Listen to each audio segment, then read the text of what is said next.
نوري القناة. عاملين ايه؟ رب تكونوا بخير. بعمل معاكم ايه النهارده؟ كوسة صينية اهي. عملتها جميلة ب20 جنيه الكيلو دي، والله جميلة. البصل ني في ني اعملها صدور فراخ. اعملها معاكم اهو. طماطم كده اريح عشان تبقى طعمها حلو. بحط الاول ايه صدور الفراخ مع البصل، تاخد المكية بتاعتها الجميلة دي. مقطعاها مكعبات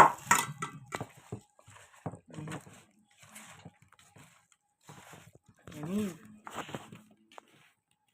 لما تعملوها ني في ني احسن من المدمعة دي، تاكل زي صينية البطاطس بالظبط اهي، زي صينية البطاطس.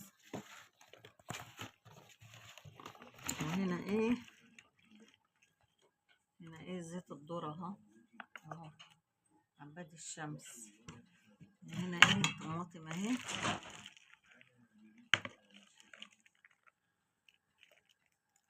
حطيت يا جماعة فصين توم، طماطم وانا بضربها اهي. معلش كمني بعمل بايديا، مش عندي البتاع اللي بيلبسوه في ايديهم ده. معلش انا ايديا نظيفة طول النهار 24 ساعة والله في المية، مش ايديا دي مش بتسيب المية ابدا. يا ربنا هنضف يا جماعة. الله، حط الزيت بقى شطشطة وجميلة. هحطلها فلفل حامي عشان تعملها ايه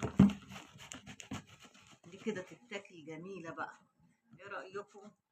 اهي عندك صدر فرخة اعمليه، عندك ورك اعمليه، اهم حاجة ايه الطعم، بس تدي طعامة كده في بطاطس، صينية بطاطس. غدوة وسلام. هنعمل رز بقى جنبها اهي ما شاء الله اهي، مشطشطة وجميلة. وحطيت الفلفل الاسود ومرق الدجاج عليها وظبطتها اهي مية مية اهي. شوفوا جميلة ازاي. ما تستوي هروح مدخلاها واخدة وش في اهي جميلة. حطيت عليها زيت الذرة اهو. ايه رأيكم؟